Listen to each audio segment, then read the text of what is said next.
You're listening to Natal, Chapter 5, Anasia's Journey.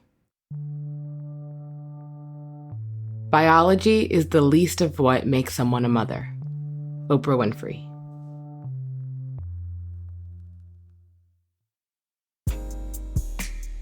I'd say I always wanted to be a mom, and I think when I was 9 years old, I had asked my dad, could I adopt a kid? And he was like, nah, kids can't adopt kids. And so I was like, well, I got a deal for you.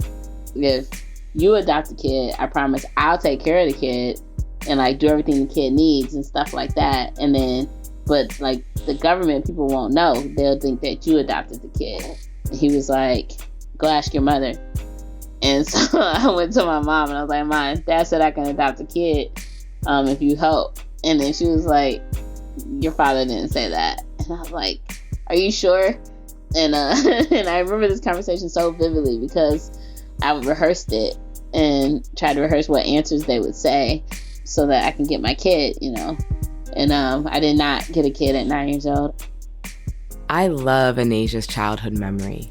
It's adorable and hilarious, yeah, but also as someone who is still on the fence about becoming a parent, I'm impressed by people like her.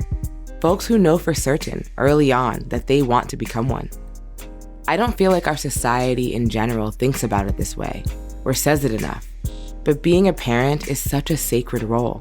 So for someone to step into it, or even be thrusted into parenting, and embrace the joys and challenges that come with it, that's really inspiring. From childhood to adulthood, Anasia never changed her mind. As she grew and evolved in her wisdom, so did her perspectives on motherhood, and her vision of how she would have children. For a while, she assumed she would adopt. But when she was 27, Anasia found out she was pregnant. But before she got the chance to share this news with her friends and family, Anasia had a miscarriage. I didn't tell anyone until like maybe 2 months later.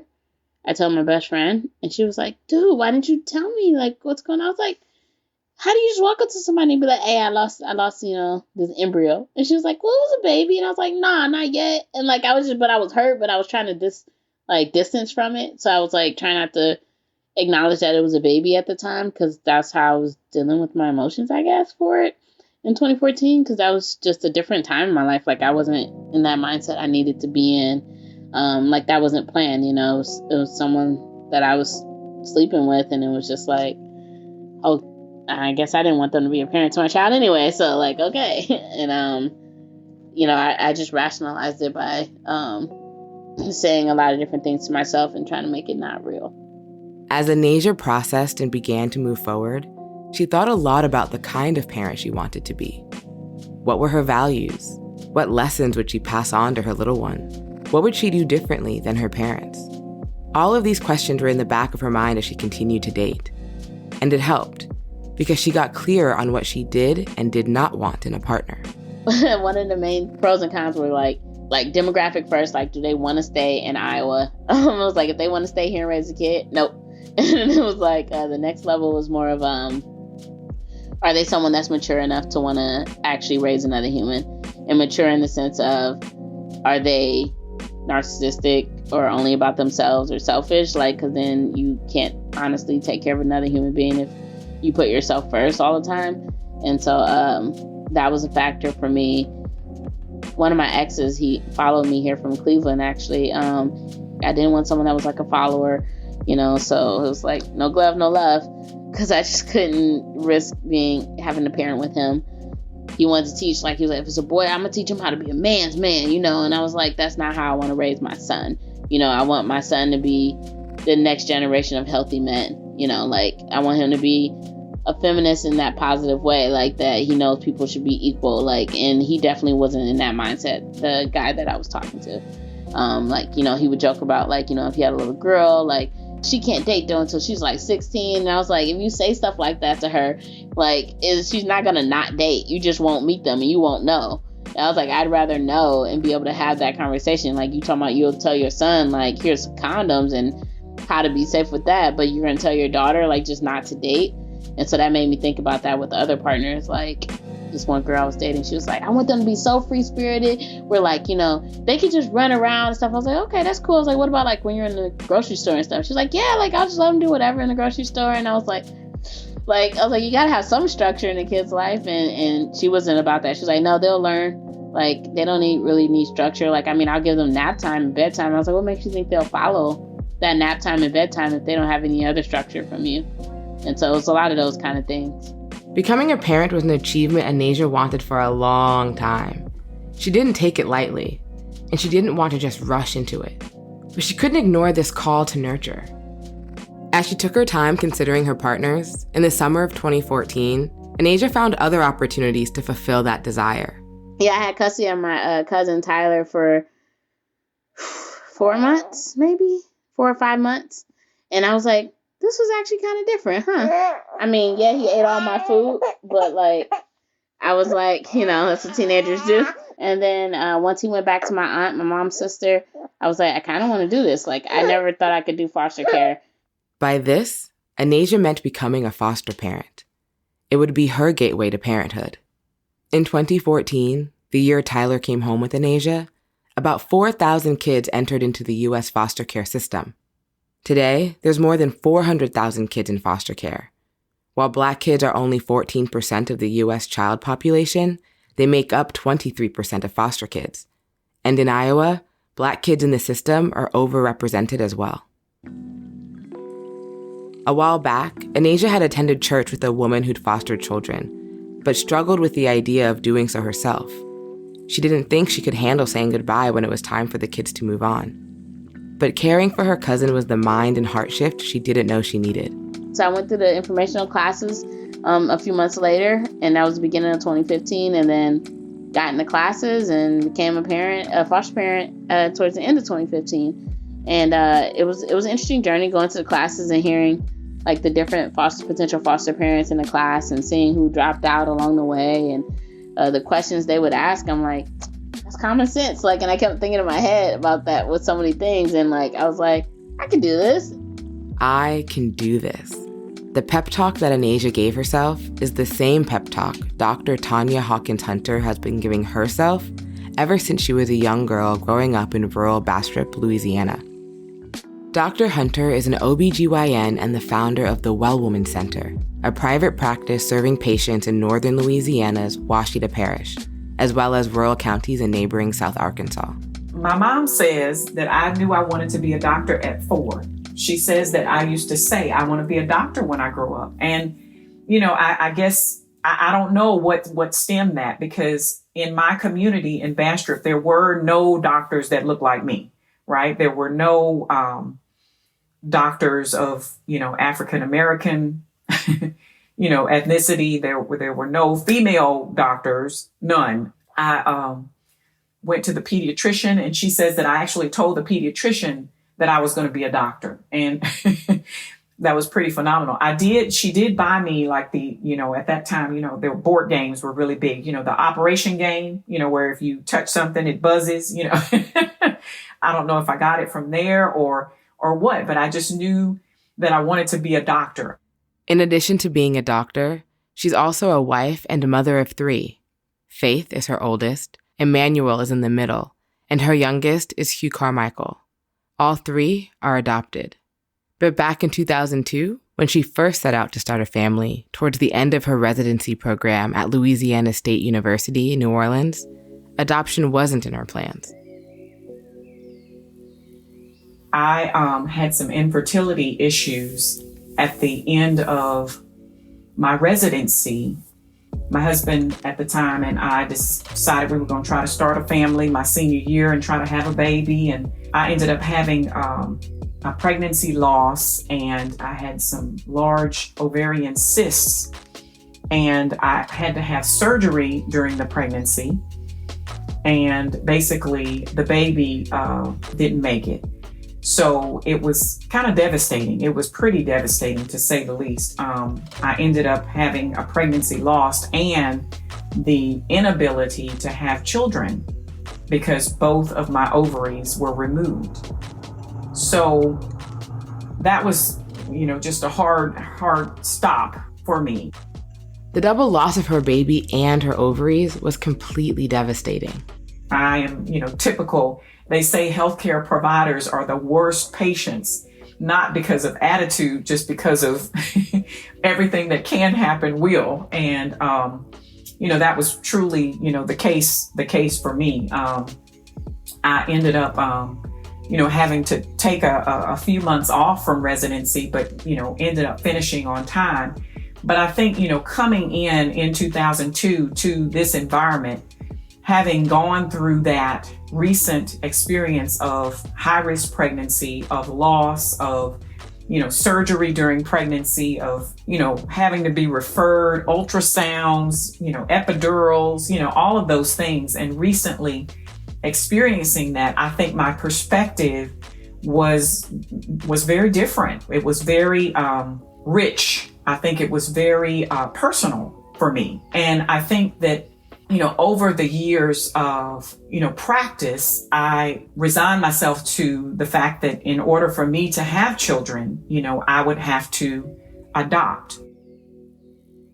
But the desire to do something and actually being motivated to action are two different things. Much like fostering, adoption, with all its paperwork, check-ins, money spent, and high hopes and false starts, can be a drawn-out and emotionally draining process. One that Dr. Hunter knows far too well.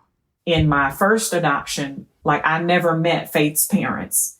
The regulations for birth mothers is that they have to have counseling sessions. So while Faith's mom was in the hospital, she had her counseling sessions and she signed the papers, and then we had to wait 5 days before we could go and kind of consider Faith in our custody. And I can remember just being on edge 5 days saying, please don't change your mind, please don't change your mind, that kind of thing. Faith's birth parents never had a change of heart, so the adoption was all set. So I came down and picked up the baby, and we brought the baby back home. And I can remember going to the pediatrician who I work with every day. I deliver babies and refer patients to the pediatrician. I called Dr. Dice's office on the way home with Faith, and I said, Dr. Dice, I have a baby. And she says, what do you mean you have a baby? I said, I have a baby. And she goes, well, how old is the baby? I said, 5 days old. She goes, well, you just bring her right on to the office. And sure enough, we brought the baby in, and Dr. Dice has been Faith's pediatrician and all my other kids' pediatrician since that time. I can remember sitting with her and saying, listen, I'm Dr. Hunter every other day, but I right now am a mama who does not know one thing about having babies and taking care of them.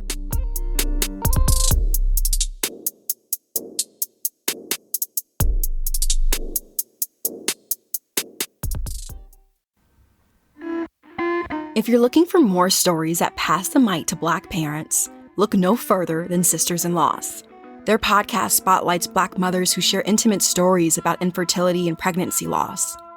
Every Wednesday, episodes touch on everything from fibroids and PCOS to adoption and abortion and more. As a company, Sisters in Loss also provides full-spectrum doula and grief services to help women step beyond anxiety and fear and into trust and peace after loss. To join their community, visit sistersinloss.com/community, and you can listen to Sisters in Loss wherever you get your podcasts. Now back to the show. As Dr. Hunter was finally bringing baby Faith home, Anasia was opening her home to foster children in Iowa. Caring for kids came so naturally to Anasia. It felt so instinctual that a year into becoming a foster mom, the state gave her the enhanced home designation. This basically meant that Anasia's home was a safe harbor for children that the state deemed the most difficult to place. More often than not, nationwide, these children tend to be Black and Latinx. They didn't have research for these kids being in rural areas, and I'm taking in these minority kids, and it was like, how do I get these minority kids to the resources they need? Like one of the kids, I got her to a Spanish-speaking church so she can hear that service, because that was the way she worshiped. Or like my kids that were Black like me, having them go to a barbershop, because they had been in these white homes and never been to a barbershop, and one of my sons was like, they would jack up my hair all the time and stuff. Like, just trying to get them resources too was so hard in this area. But like, I love my foster kids, and like they're my kids, you know, whether or not they're still here in my home. It was a two-way street. Anasia learned a lot from her kids too. My kids taught me love and patience. Even if they were the most obnoxious child, they taught me love and patience. And I feel like that was one of the best things I probably could have learned from them. Like, you know, I had a kid that was constantly running away, and I had to be patient and figure out what was the root of that, you know, like, and not taking that on, being like, oh, she's running away from me. Like, must be a horrible parent, or I'm doing something wrong. And then sitting down with her and understanding that she ran away because that's how she learned how to deal with, like, anytime she was mad at something, she would know to just go out and be outside somewhere. So then we figured out ways to, like, give her outside time when she's frustrated, because she ran away from home once when she was mad at her friends. And I was like, you mad at your friends? Like, come home. Don't run away from home. Like, come home and get away from them. And she's like, I didn't think about that. And it was just like something so simple like that. So it taught me be patient and ask questions. Like, you know, like my grandma always said, my mom always told me, she's like, you know, you got 2 ears, 1 mouth, like, listen twice as much as you talk. And I'm like, yeah, mama, okay. And so it was a lot of those things would just keep playing through my head, and learning that about myself when raising these children in my home. As the years passed, Anasia never gave up on the idea of becoming a bio-mom, aka having a biological child of her own. But she was still weighing the pros and cons, still trying to figure out a co-parent relationship, and still trying to figure out when she'd start trying for a baby. I didn't think I'd find somebody here that would be on the same page. And so it was more like, I can be a single parent for now, and maybe down the road I might find someone that will love me. It wasn't that it was like never. It was just more like, at this point in my life, I want to have my kid before I'm considered medically geriatric pregnancy. And that's at 35, and I'll be 35 this year. So it was more of like thinking logically. It was like, if you really want to do this, like, do you have the means to do so? You know, you have the heart to do so. You know, you have the space to do so. But like, do you have the means, and do you have the mental capacity? And once I realized, like, yeah, I have the mental capacity to do this, it was just more about like, I want to bring my child into this world, and I know my kids will love my kid. And so it was like, I can do the single parent thing for now and stuff. Even though she felt like she had the mental capacity, Anasia still had some concerns. Back in 2007, she was diagnosed with bipolar disorder. It's something she closely manages with her therapist.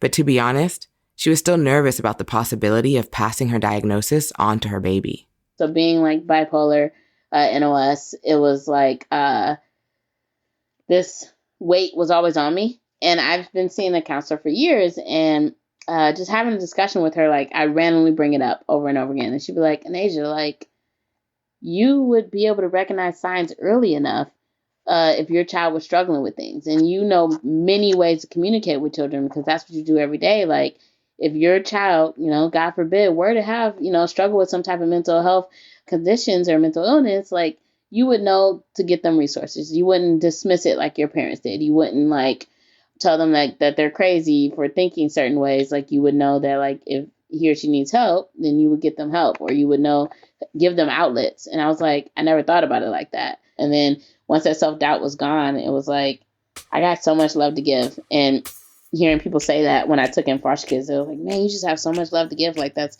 amazing how you can take care of these kids all the time, or you're so great with kids. And hearing that over and over again, it was like, maybe I should have one of my own.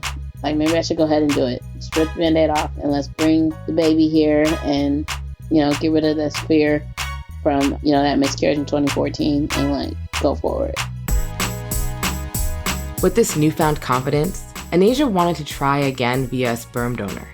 Fortunately, she already had someone in mind. I knew I wasn't looking for someone to co-parent with anymore at that point, because I didn't think I'd find that person in Iowa. I was like, I'm not going to find my forever mate in Iowa, so I don't want to even go down that road anymore. And so I was like, just trying to figure it out. And then that's when I reached out to a friend, like, hey, I got a question. And he was like, yeah, and he had 2 kids already. I was looking for a donor that had kids, because I didn't want someone to all of a sudden wake up one morning and realize they want kids and be like, well, I already got a kid out there, and come searching for that child. So I wanted someone that had already been there and already fulfilled that hole in their, like, in their body and stuff, in their chemistry makeup to procreate, and so that they wouldn't come looking for my child. I just would need, a specimen from you. I don't need you to be the parent. I don't want you to be the parent. I don't want a co-parent. I was like, I wouldn't want you to have any rights, so I would need you to like either sign away rights, or I would just mark it down as an anonymous donor. And so I was telling him all those wants, and I was like, what would be something you would want if you were to be a donor?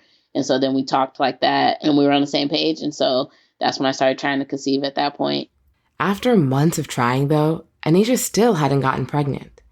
But right as she was ready to give up and move on, she found out she was.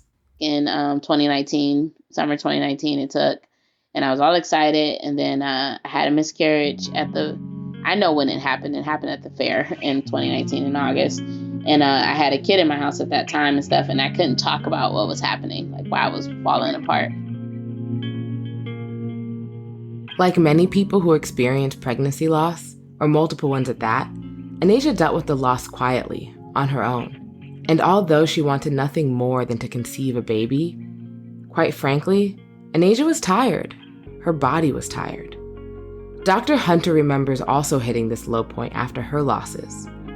She was never going to be able to conceive kids on her own, and yet she was still supposed to show up every day for her OBGYN patients. That was a tough time. I think that was I had to really kind of reevaluate whether I wanted to do OBGYN. I really felt, at that point, okay, do I really want to keep doing this? Because, to take care of women every day and to, bring them babies that I could not have. Dr. Hunter remembers this one time where she was the OBGYN on call, and one of her patients was going into labor. Dr. Hunter was on high alert because the woman also struggled with drug addiction throughout her pregnancy. In the end, mom and baby came out just fine, but Dr. Hunter did not. Of course, pregnant people with substance disorders deserve compassionate care, just like anyone else.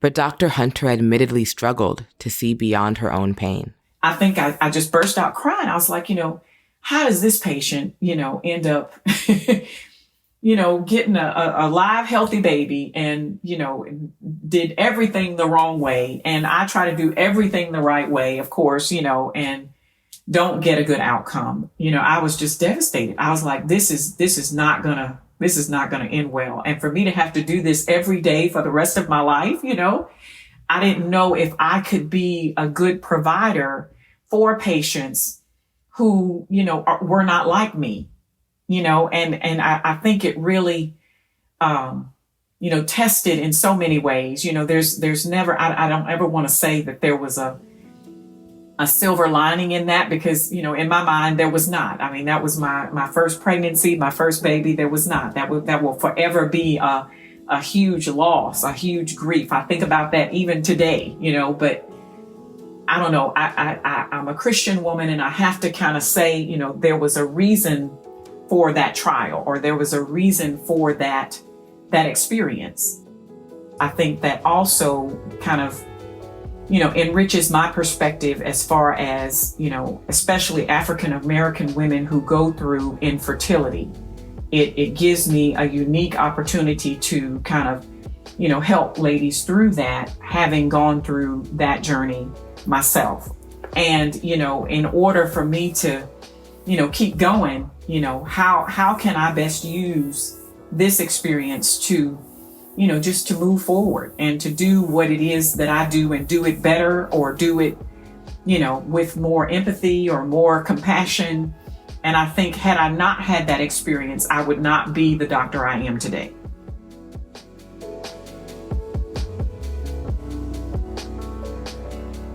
Family, community, and a tight-knit group of friends are what got Dr. Hunter through this difficult time.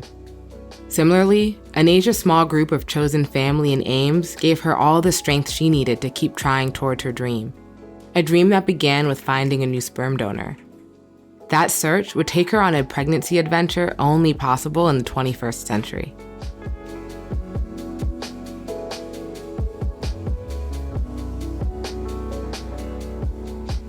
After moving on from her first sperm donor, Anasia looked into options at a local sperm bank. She was looking at a price tag upwards of $1,200, for the amount of information she wanted about potential donors, and her insurance wouldn't cover it. This wasn't great news, considering she really wanted to save as much money as possible for her new baby. But fortunately, there's an app for everything, including finding sperm donors, and Anasia narrowed down the choices to one called Just a Baby. Unlike other apps, Just a Baby offered Anasia the chance to specify exactly what she was looking for. It's so weird. I'm like swiping on Tinder, and now I'm like swiping on Just a Baby app. Like, it was, it's such a different process of what you're looking for. Through the process of matching and chatting with different donors, Anasia got more clarity on her preferences. She definitely wanted someone who already had children of their own. She also wanted someone who hadn't donated sperm too many times. And finally, she was looking for someone who just seemed like a good person. And she got it all. And then I found my donor on there. He was this great dude, super cool people. He's got a set of twins and an older kid as well. And so he fulfilled that mark. And my donor was like, well, I just really want to help somebody that's like, either a powerful single mom or like a couple that can't conceive or a lesbian couple or something. He's like, I just want to be able to help somebody else start a family, because once my kids were here, I realized how much I loved my kids and I wanted to be able to help somebody else with that. He was like fine with not having any parental responsibilities, and we talked about like if he were to try and claim responsibilities, he'd be agreeing to pay twice child support. And if I try to make him pay child support, like this is me relinquishing that. And so like we signed some stuff like that. One of my friends, drew up and stuff. And so that way he's less likely to reach out and try to, be with the kid and stuff. But finding the right donor is only the first step. Step 2, Anasia still had to get samples from him. It took 3 tries with his donor because, the first time it wasn't as viable. We sent it through FedEx. And so that was the money I spent. Like I bought the kit and had it mailed to him on the site. And then when he went to FedEx or UPS, I forget which one, I put the money on the account at the store and then he just mailed it like that. So like I never gave him any actual money and stuff, but it wasn't viable, like it didn't take. And I'm assuming it's because it wasn't viable. I'm assuming that like something in that transit is why it didn't take. And so I ended up driving up to him to go pick it up next time. Step 3, time to inject the samples. You can go to, your local doctor and they will put that sample in you. Versus like me, I bought a home kit off of Amazon because you can get so many things on Amazon nowadays. And then finally, step 4. It was time to take a pregnancy test, which for Anasia was a lot easier said than done. Oh my God. It was crazy. I was telling like one of my closest friends here, she's like my sister, telling her about the whole process each time. Cause I had to let somebody know where I was going. I was like, I'm going to this other state. It's rural. It's white folks. And she's like, can I ask yet? How you doing? And I was like, I don't know. She's like, did you take the test? I'm like, no, I'm scared. And she's like, you want me to come over? I was like, no, don't come over. I got it. I was like, no, I'm gonna be okay. I'll let you know. And she's like, just take the test. And I was just so nervous. Like I was waking up palm sweating and I'm like, okay, I'm gonna take the test. No, I'm not. And so like, cause I was scared. I didn't want to take it knowing that like, I had these miscarriages before and I knew like if I took it and it said yes, I didn't want to get too excited. Anasia's sperm donor checked in too. And then he messaged me and he goes, so did this one take? And I was like, I don't know, man. I haven't taken the test. And he was like, why not? And I was like, cause I'm scared about, he was like, another miscarriage? And I was like, yeah, cause I had told him about my experiences. I was like, yeah, man. He's like, well, just let me know. I'm still here. If you need another sample, I got you. And I was like, okay. And so he was like so sweet. And I was like, I'm gonna just do it. And so like, I took the test and I had the kit and everything, and then I just sat there like looking at it, crying because it said positive, and I was just sitting there crying. And I was like, I wanted to call people, and I'm like, you can't tell anyone yet because like it might not stick. And I was just like, okay, I'm gonna be okay. And then I called her anyway. I called my friend Puri. I'm like, hey, it says yes, but don't tell anybody yet because I don't know what to do with this information. And like, yeah, it was just like sitting on the edge of a seat, like, or just waiting for the other shoe to drop, like that kind of feeling. And it was like so excited, but like so nervous because I didn't want to be excited. It was like, it's too soon to be excited. After 6 years of fostering children and trying to conceive, 2 miscarriages and 2 sperm donors, Anasia was finally going to become a biomom. She had been waiting so long to see that positive pregnancy test. Fortunately, her fears of another miscarriage wouldn't become a reality. This would finally mark the close of a long chapter, and as she'd soon realize, the beginning of another one.